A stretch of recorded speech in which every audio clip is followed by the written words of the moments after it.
Doctora María Victoria Rivas está postulada al edicto 10 del año 2018. Tiene 58 años, nacida el 21 de marzo de 1960. Egresada de la Universidad Nacional de Asunción, doctora en Ciencias Jurídicas por la Universidad Americana, con la tesis doctoral La praxis y la gestión judicial entre la aplicación y la desvaloración de la norma. Calificación cum laude. Ejerció la profesión por 33 años, fiscal general adjunta, asesora técnica de la Comisión de la Reforma Judicial del Parlamento Nacional, integrante de la Comisión Redactora del Código Procesal Penal. Tiene publicaciones, disertaciones y exposiciones. Buen día, doctora María Victoria. Tiene 10 minutos para referirse sobre los ejes temáticos. El funcionario Ignacio Cardoso estaría indicándole con la carpeta amarilla y la carpeta colorada a medida que transcurre el tiempo. Adelante. Bueno, muy buenos días. Gracias, señor presidente. A los demás miembros del Consejo, buen día. A los dignísimos profesores que integran el Tribunal de Honor, un placer realmente compartir con ustedes estos breves minutos las reflexiones sobre lo que significa el estado en que se encuentra nuestro Poder Judicial en este momento. Y sobre todo teniendo en cuenta de que en todo este largo trajinar que nosotros venimos trabajando desde la sociedad civil, y por eso me parece muy interesante darle una visión externa a todo este proceso y el desafío que significa construir para la sociedad civil un nuevo poder judicial que genere confianza. Venimos hablando desde hace bastante tiempo en tres elementos centrales que tenemos que llevar adelante para conseguir una reforma estructural del Poder Judicial en este estado en que se encuentra el Paraguay. Un acuerdo político, los nuevos modelos del Poder Judicial y nuevos actores. Y ahí solamente me quiero centrar en que esta es una oportunidad magnífica para meter nuevos actores en la Corte Suprema de Justicia, considerando que en los últimos tiempos la Corte Suprema de Justicia ha sido un obstaculizador de todo proceso de reforma judicial y los integrantes de la Corte Suprema de Justicia, grandes protagonistas del deterioro y de la grande debilidad institucional que tenemos. Y en ese sentido me permito señalar que, aun considerando la importancia que tiene el Poder Judicial en nuestra vida cotidiana, los estudios concuerdan que en la sociedad seguimos teniendo una visión muy reduccionista del Poder Judicial. Lo seguimos viendo como meros productores de sentencia. Sin embargo, hay que tener en cuenta que los sistemas judiciales son piezas clave para lograr construir y sostener la credibilidad y la confianza ciudadana y además de eso el bienestar colectivo.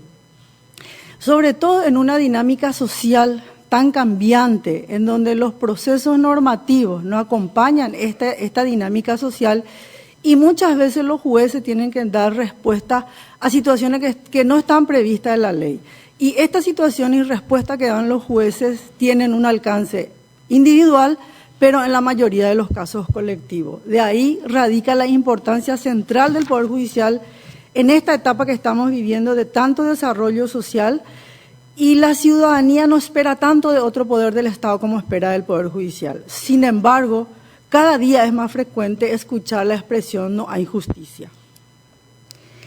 Por eso menciono que las instituciones del Estado deben organizarse para que haya una cohesión social y una igualdad de oportunidades para todos.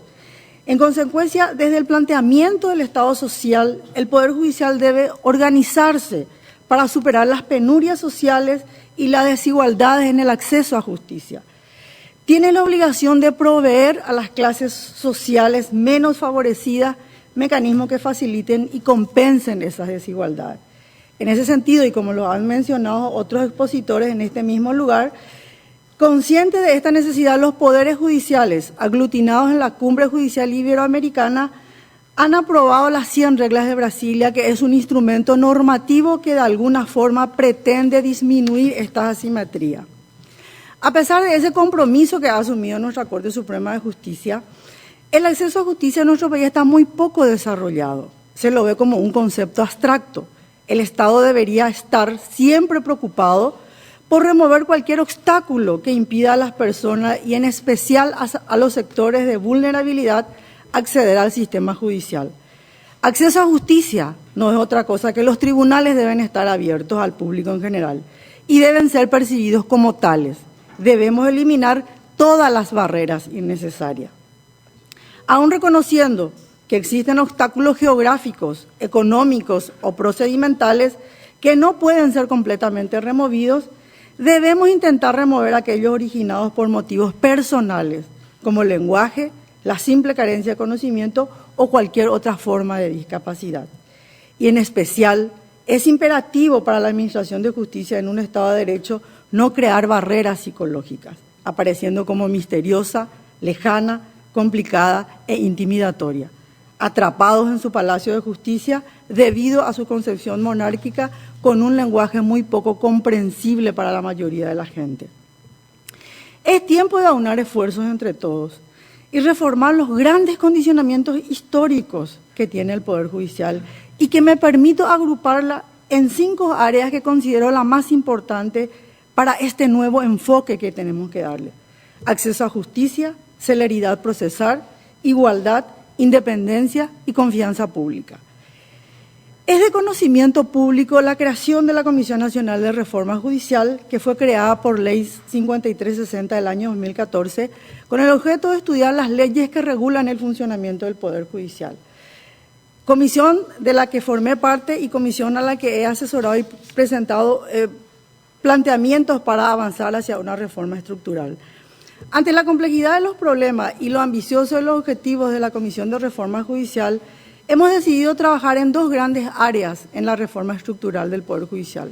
Por un lado, la eficacia del sistema judicial y por el otro lado, la independencia del sistema judicial, que son los elementos transversales que nos lleva a todos estos problemas que tiene actualmente el Poder Judicial. Entre la eficacia del funcionamiento del Poder Judicial tenemos y hemos encontrado estos: las excesivas funciones de la Corte Suprema de Justicia, las funciones jurisdiccionales y administrativas de los jueces, un Código de Organización Judicial del año 1981, que es antes de la dictadura, y un modelo de despacho de la época de la colonia, un juez y 2 secretarios, que nos lleva a las oficinas atomizadas y que son excesivamente burocráticas. Fíjense ustedes que estamos hablando de un Poder Judicial que maneja casi 230 millones de dólares de presupuesto anualmente y tenemos 11.000 funcionarios. La Corte Suprema de Justicia, en sus funciones administrativas, tiene la administración de los recursos económicos financieros y además el sistema disciplinario de más de 54.000 operadores del sistema de justicia. Estamos cometiendo una barbaridad, señoras y señores, con nuestra Corte Suprema de Justicia. Por eso, si llego a la Corte Suprema de Justicia, me comprometo públicamente, además de poner a disposición del país todo mi conocimiento y mi experiencia, a seguir trabajando hacia un nuevo modelo del Poder Judicial que le devuelva la institucionalidad. Y propongo las siguientes reformas estructurales: redefinir la Corte Suprema de Justicia en sus aspectos administrativos y disciplinarios, redefinir el gobierno judicial, reordenar las competencias, sacarle a los jueces todos aquellos trámites que no sean conflictos. Debemos modernizar los tribunales, debemos empezar a hablar de una carrera judicial y debemos empezar a pensar en una activa participación en el sistema de justicia. Si logramos que la tutela judicial efectiva sigue siendo la deuda histórica del Poder Judicial, saldarla implica convertir la Administración de Justicia en un servicio público básico al que puedan acceder sin obstáculo y en condiciones de igualdad todo lo que habitamos este territorio. Y por último, decir que si seguimos cerrando a la ciudadanía la única vía de escape que tenemos, que es el Poder Judicial, estamos avanzando hacia el caos y el desorden. Y termino con una frase que me encanta y que siempre lo manifiesto y digo, que sin abogados no hay leyes, sin leyes no hay derecho y sin derecho no hay justicia y sin justicia no tenemos nada. Muchas gracias. Muchas gracias, doctora. Tienen la palabra los miembros del Tribunal de Honor. La doctora María Angélica Calvo. Doctora, ¿qué haría usted para remediar en algo la mora en el Poder Judicial? Usted conoce bien, porque ha intentado mucho. Bueno, usted recordará, doctora, que hemos trabajado bastante en los planes de mejoramiento del Poder Judicial y tenemos que tener en cuenta que la mora judicial tiene algunos problemas normativos y algunos problemas institucionales, organizacionales. Uno de los problemas terrible que tiene el Poder Judicial es su modelo de funcionamiento, su modelo de despacho. Tenemos un modelo de despacho de la época de la colonia, seguimos insistiendo en ese modelo muy desfasado de un juez y 2 secretarías, lo que nos lleva a oficinas muy atomizadas. De manera que uno de los temas centrales que deberíamos empezar a pensar es organizar de forma diferente al Poder Judicial. Por supuesto, también tenemos problemas procedimentales, como el Código Procesal Civil, que de alguna forma dificulta también la tramitación de las causas dentro de los juzgados civiles especialmente. Ahí tenemos que avanzar en pensar en los juicios por audiencia e incorporar algunos mecanismos que nos permitan de alguna forma facilitar la tramitación de las causas, pero creo fundamentalmente de que uno de los problemas centrales que tiene el Poder Judicial para la mora judicial es la ineficiencia en la gestión de la tramitación de las causas. Gracias. Muchas gracias, doctora. Tiene la palabra el doctor Raúl Sapelna Brugada. ¿Cómo está, doctora? Buen día, doctor. La he estado siguiendo hace un tiempo desde distintas mesas estratégicas o simplemente asistiendo a sus conferencias sobre la reforma de la Constitución. Ahora, existe una realidad en este momento y no hay que ser cándido de creer que va a ser fácil que se realice una elección tan grande como la que Se tuvo. que se tuvo para elegir a los convencionales. Creo que en sus estudios ha incluido algunas modificación de leyes sin necesidad de llegar a la reforma que mejorarán mucho el Poder Judicial. ¿Usted puede darnos una idea de eso? Sí, cómo no, profesor. Dentro de la Comisión Nacional de Reforma de las leyes que regulan el funcionamiento del Poder Judicial se han tomado 2 decisiones. Uno, trabajar aquellas propuestas legislativas que no signifique una reforma constitucional, y ahí abordamos desde la eficiencia del funcionamiento del Poder Judicial, la modificación de la Ley 609 que regula el funcionamiento de la Corte Suprema de Justicia y la modificación y derogación del Código de Organización Judicial del año 1981, considerando inclusive que es preconstitucional, es anterior a la Constitución del 92 y el Código de Organización que nos rige es un código de la dictadura. Entonces son las 2 leyes que creemos firmemente que pueden modificar sustancialmente el funcionamiento, y dentro de esa ley 609 que se pretende su modificación se incorpora una visión diferente del funcionamiento de la Corte Suprema de Justicia en su estructura administrativa. Se le priva, para llamarlo de alguna forma, a la Corte Suprema de Justicia de todas las funciones administrativas y de partes del sistema disciplinario. En este momento, fíjese, profesor, que la Corte Suprema de Justicia tiene el control de todo el sistema disciplinario del Poder Judicial y son más de 64.000 operadores del Poder Judicial, entre abogados, peritos, escribanos, etcétera, que están bajo el control del Poder Judicial. Con esto, la Corte Suprema de Justicia tiene casi 75% de su tiempo ocupado en cuestiones administrativas y le queda apenas 25% para las cuestiones jurisdiccionales, que es la función principal de nuestra Corte Suprema de Justicia. Entonces, el objetivo fundamental es avanzar hacia una Corte Suprema de Justicia eminentemente jurídica, despojándole de algunas de sus funciones administrativas. Por el otro lado, un código de organización judicial. No podemos seguir manejándonos por un código del año 1981 y sí, hay avanzar. Le agradezco muchísimo. En ese sentido. Quiero devolverle la palabra al presidente porque hay tiempos que... Sí. Muchas gracias, profesor. Muchas gracias, doctor. Tenemos una consulta de auditorio, doctora. Sí, cómo no. ¿Cómo piensa combatir la acuciante corrupción y el nepotismo en la administración de justicia? Bueno, hay que tener en cuenta que la corrupción judicial es muy compleja y la definición de corrupción tiene varias concepciones y debemos observarla desde varias aristas. En ese sentido, la corrupción judicial, si hablamos del punto de vista de la criminalidad, es un delito de cifras negras que no deja evidencia y solamente se lo descubre cuando falla el esquema de la corrupción, y en el Poder Judicial solo se descubre la corrupción cuando fallan estas estructuras corruptas, como en el caso de los audios del senador González Daer y como estos secretarios y jueces que son pillados en flagrancia cometiendo corrupción. Entonces, debemos mirar la corrupción desde dos aristas. Primero, desde el punto de vista de la gestión, en la tramitación de la causa, que es un foco de corrupción muy fuerte dentro del Poder Judicial. Y ahí de vuelta volvemos al funcionamiento de los modelos de los despachos. Los despachos que son muy burocráticos, que están muy atomizados, aumentan los riesgos de corrupción judicial en la tramitación de la causa. Y por el otro lado, los organismos internacionales también han concluido que la falta de independencia de los jueces es una modalidad de la corrupción judicial. Y ahí tenemos que tener una mirada muy firme contra el recurso humano más importante que tiene el Poder Judicial, que son sus jueces. Y en ese sentido tenemos que trabajar muy fuertemente mejorando el sistema de selección de nuestro magistrado, vincularlo con una carrera judicial ya más consolidada, y además debemos incorporar los mecanismos de control interno del Poder Judicial. Y a eso agregarle los mecanismos institucionales de transparencia.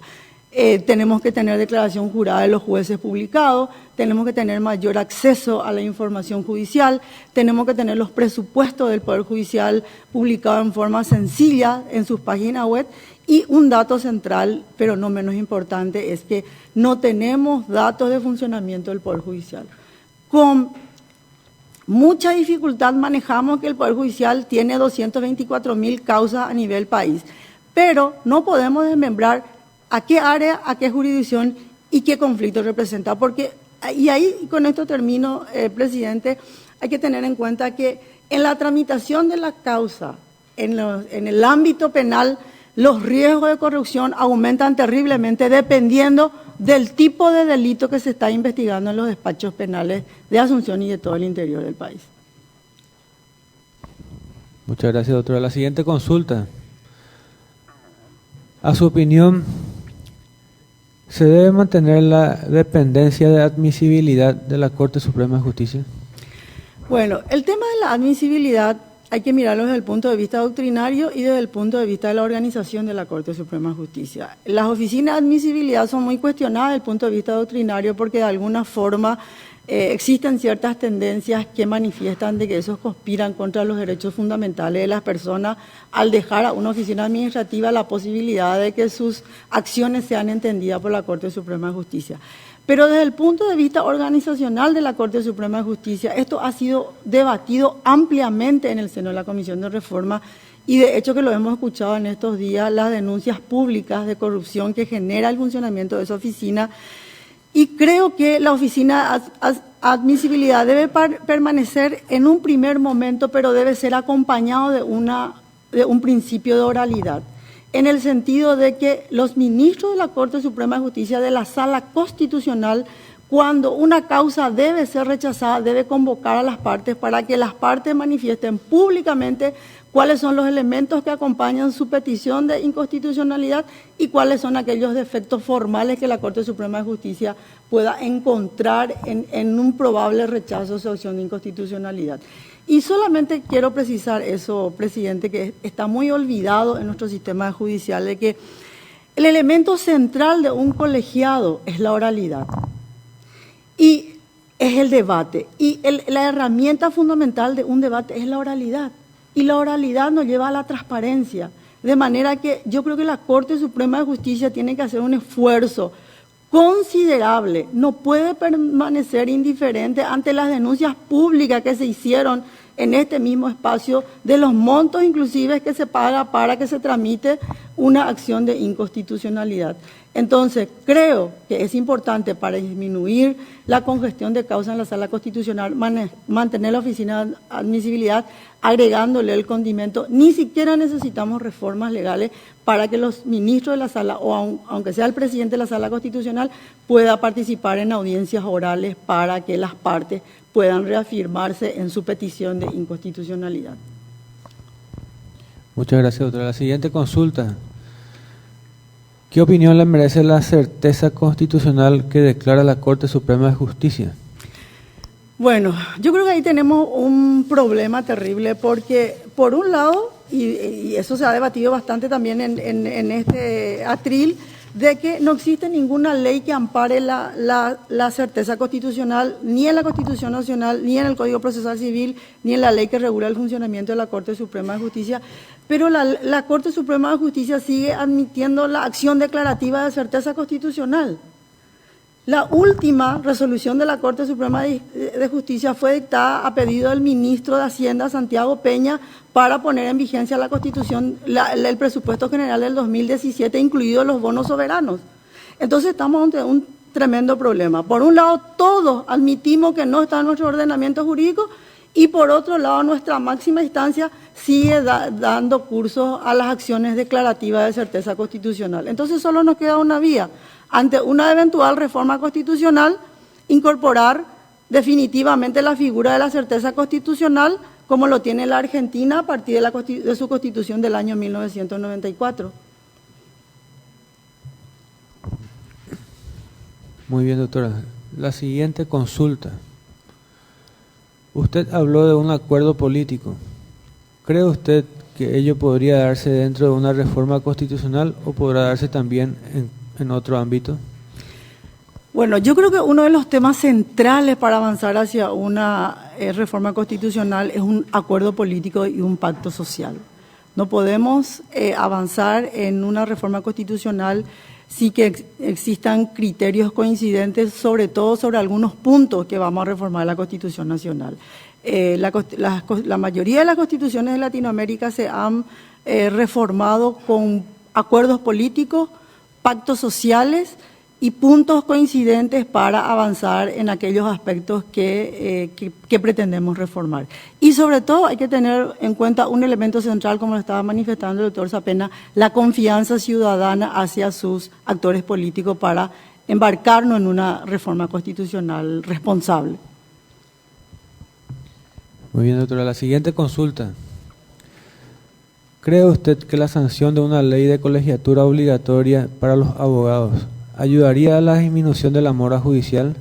Y si esa ley le parece necesaria. Absolutamente. Soy una ferviente defensora de una ley de colegiatura obligatoria. De hecho, he participado en muchas de las reuniones y he acompañado al Colegio de Abogados en la redacción de la ley de colegiatura obligatoria por dos motivos fundamentales. Primero, por un lado, tenemos más de 45.000 abogados matriculados en este momento en la Corte Suprema de Justicia, que cae bajo el control de la Corte Suprema de Justicia. Si nosotros logramos una ley de colegiatura obligatoria, dejaríamos a los colegios públicos de abogados el control del ejercicio de la profesión. Y también creo que una ley de colegiatura obligatoria podría eliminar el ejercicio irracional de la profesión que tenemos en este momento, que se traduce en las chicanas judiciales que se presentan y que de alguna manera constituye uno de los grandes flagelos del sistema judicial. Muchas gracias, doctora. Tienen la palabra los miembros del Consejo de la Magistratura. El doctor Adrián Salas Coronel. Buen día, doctora. En una parte de su exposición señalaba de que los ministros de la Corte son los grandes protagonistas de la grave situación del Poder Judicial. Si puede referir concretamente esos hechos graves. Sí, y por supuesto. ¿Qué se debe hacer? Sí, por supuesto. Para revertir esa situación, por favor. Por supuesto. En primer lugar, creo que tenemos que manifestar la desconfianza ciudadana hacia el sistema de justicia, que son uno de los pilares fundamentales de un Estado de Derecho. En los últimos tiempos, las resoluciones dictadas por la Corte Suprema, y ahí también quiero manifestar lo siguiente, que la construcción y confianza ciudadana se basa en la confianza en sus jueces. Fíjese usted que en los últimos tiempos las resoluciones dictadas por la Corte Suprema de Justicia, mencionando solamente uno que ha habilitado las candidaturas del presidente Horacio Cartes, del señor Afara y no recuerdo el otro, Afara, Nicanor y Cartes demuestra la distorsión en la actuación de la Corte Suprema de Justicia, y esta resolución ha debilitado bastante el Estado de Derecho y es lo que nos está llevando ahora a una crisis política del cual no sabemos cómo vamos a salir. En segundo lugar, quiero manifestar y enfatizar eso de que el presupuesto de la Corte Suprema de Justicia asciende a 230 millones de dólares. Este presupuesto, la administración de este presupuesto genera importantes problemas de comunicación y de entendimiento entre los ministros de la Corte Suprema de Justicia. Dentro de la ejecución de estos presupuestos existen contratos, licitaciones, existen nombramientos de funcionarios que tensiona el funcionamiento del Poder Judicial. Sin embargo, fijémonos en los últimos tiempos las grandes denuncias que han aparecido de nepotismo contra el doctor Benítez Riera, que conforme a informaciones que surgen dentro de los pasillos del Poder Judicial son problemas internos de la Corte Suprema de Justicia que salen a la luz pública y que de alguna forma debilita el funcionamiento de nuestro Poder Judicial. Sacarle a la Corte Suprema de Justicia la administración de los recursos, no solamente vamos a darle más tiempo para que se dediquen a las funciones jurisdiccionales, sino que vamos a alejar a nuestra Corte Suprema de Justicia de ese estado de vulnerabilidad en la que se encuentra cuando maneja estos importantes recursos. Porque la presión política clientelar sobre la Corte Suprema de Justicia en materia de nombramiento y decisión final que tiene la Corte Suprema de Justicia en contrataciones y licitaciones siempre genera una sospecha sobre nuestro ministro de la Corte Suprema de Justicia. Y no es lo mismo sospechar sobre el director administrativo financiero que sospechar sobre o contra los ministros de la Corte Suprema de Justicia. Hay mucha diferencia y eso nos lleva a un debilitamiento total del Estado de Derecho. Muchas gracias, doctor. Tiene la palabra el doctor Cristian Kriskovich. Buen día, doctora. Al comienzo de su disertación, anoté aquí una frase, usted dijo que la propia Corte ha sido el obstaculizador de las reformas, utilizó ese término. Así es. Sabemos que usted es activa participante a través de una organización de proyectos de reforma. Creo que la ciudadanía quiere saber, o al menos aquí queremos saber, a qué reforma se opuso la Corte. Sí, en principio hemos trabajado en varias reformas. Uno es el proceso de modernización y funcionamiento de los despachos civiles. La doctora Calvo ha sido una protagonista importante de ese proceso. Se ha presentado a la Corte Suprema de Justicia la posibilidad de realizar audiencias de mediación antes de la tramitación de los despachos, de las causas en los despachos civiles. Esa experiencia, digamos, se llevó a cabo por la buena voluntad de 5 jueces del ámbito civil y el esfuerzo que hemos intentado para que la Corte Suprema de Justicia lleve adelante a los demás despachos civiles ha sido en vano. El otro ejemplo que le puedo mencionar con precisión y que creo que se están llevando por la buena voluntad de algunos jueces también en el ámbito civil es la simplificación de trámite en los juicios de divorcio. Del estudio y el análisis que se han realizado, se ha concluido que los juicios de divorcio que habitualmente duran juicios voluntarios consensuados entre los cónyuges, habitualmente dura un año y medio dentro de los despachos civiles. Del estudio que hemos realizado se han demostrado que la simplificación de los juicios de divorcio se podían llevar en 4 o 5 meses y a esa experiencia solo se han sumado en forma voluntaria jueces del ámbito civil, que creo y tengo entendido algunos jueces lo siguen llevando, pero no hemos logrado que la Corte instale eso como una política judicial de mejoramiento y acceso a justicia. Y le puedo mencionar otros ejemplos como la creación del Consejo de Administración de la Corte, que la Corte lo lleva a medias ahora a través de la designación de un consejo de administradores que siguen administrando el presupuesto, pero de alguna forma la Corte no se ha desprendido en totalidad de las funciones administrativas y todos aquellos procesos que podrían de alguna forma traer alguna suerte de alivio en la tramitación de las causas, se han llevado solamente por la buena voluntad y experiencia personal de algunos jueces. Gracias, doctora. ¿Y a qué cree se debe esta oposición de la Corte? Brevemente. Sí, yo creo que no hay una conciencia de los problemas que tiene el Poder Judicial. Francamente le digo que yo creo que la Corte Suprema de Justicia está metida dentro de una burbuja que le impide medir la temperatura de una realidad judicial que tenemos y sobre todo la temperatura ciudadana que está tan descontenta y está tan desconfiada del sistema judicial, ¿verdad? Por eso que yo insisto mucho que esta es una nueva y importante oportunidad para que los nuevos actores que ingresen en la Corte Suprema de Justicia, acompañados de cambios normativos, podamos avanzar hacia una reforma estructural del Poder Judicial. Muchas gracias, doctora. Tiene la palabra el doctor Osvaldo González. Buen día, doctora. En realidad quiero hacer dos consultas. La primera, desde el punto de vista de que toda su exposición lo está mencionando en particular a la Corte Suprema de Justicia. Yo voy un poquito más del punto de vista, me gustaría esta respuesta que lo encargue el punto de vista del Poder Judicial. Y solemos escuchar que el ciudadano juzga y normalmente por su situación. Es decir, el que está en Alto Paraná, el que está en Canindeyú, en Pedro Juan Caballero y en Concepción, el justiciable que recurre a esas circunscripciones, de repente no encuentra el trato adecuado, no encuentra la satisfacción, no encuentra un servicio eficiente. Entonces, el Poder Judicial no funciona.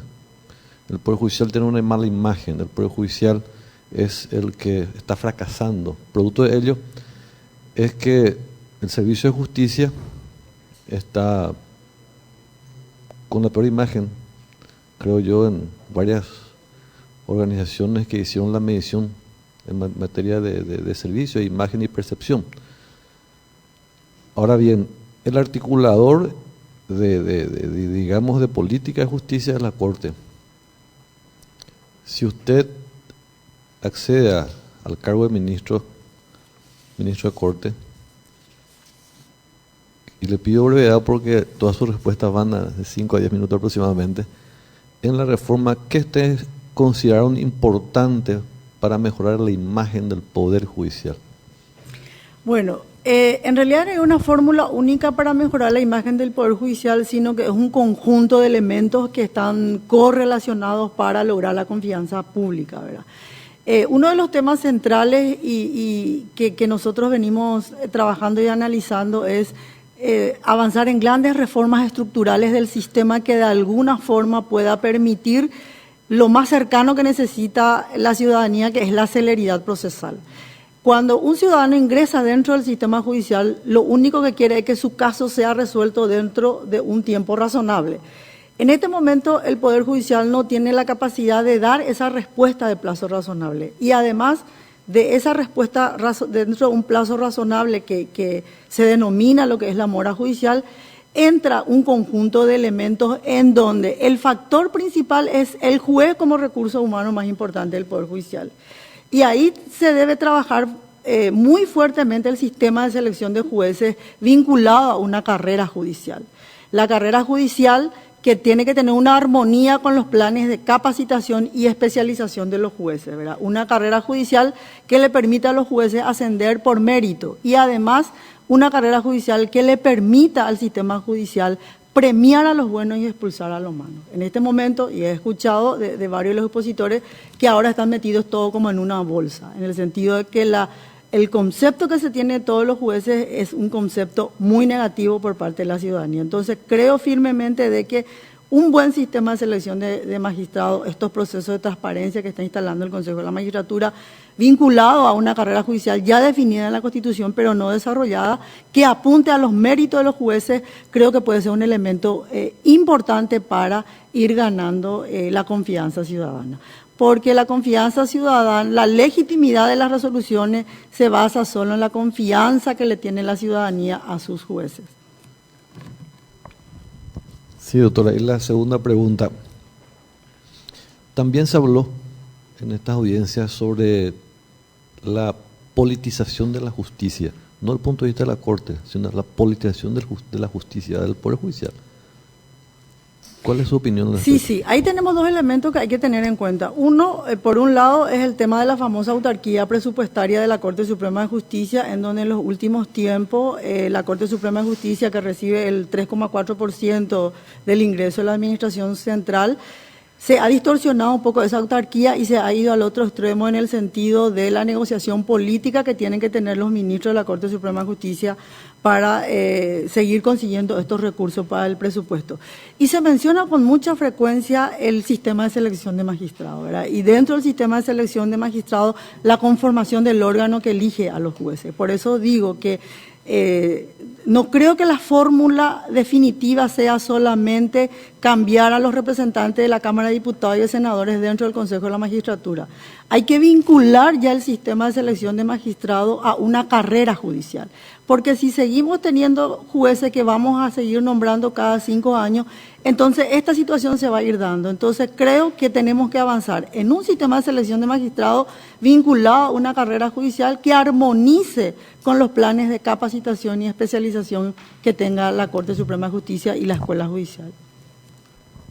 Muchas gracias, doctora. Tiene la palabra el doctor Carlos Cabrera. Buenos días, doctora. Estamos viendo en otros países discusiones incluso doctrinarias, hasta fallos de corte, con respecto al derecho a la salud y derecho a la vida. Qué sé yo, muerte asistida, disposición de su propio cuerpo, donación de órganos, aborto, etcétera. ¿Cuál es su opinión al respecto, doctora? Sí, creo que nuestra propia Constitución en su artículo 6 soluciona nuestro problema del Estado social de derecho, porque la propia Constitución establece que el Estado, dentro de sus planes y políticas públicas, debe tener en cuenta los condicionantes como ser la pobreza, la edad y el conocimiento. Entonces, en un Estado social de derecho, el Estado no solamente debe preservar la legalidad, sino que debe intervenir para garantizar los derechos de sus ciudadanos. Y en ese sentido se tiende al derecho a la salud, a la vida y a la vivienda. El Estado debe armonizar sus políticas públicas para que estos derechos sean efectivos. Estoy absolutamente convencida de que las políticas judiciales deben avanzar hacia desmontar las barreras que condicionan la edad, que condicionan la falta de conocimiento y que condicionan la pobreza.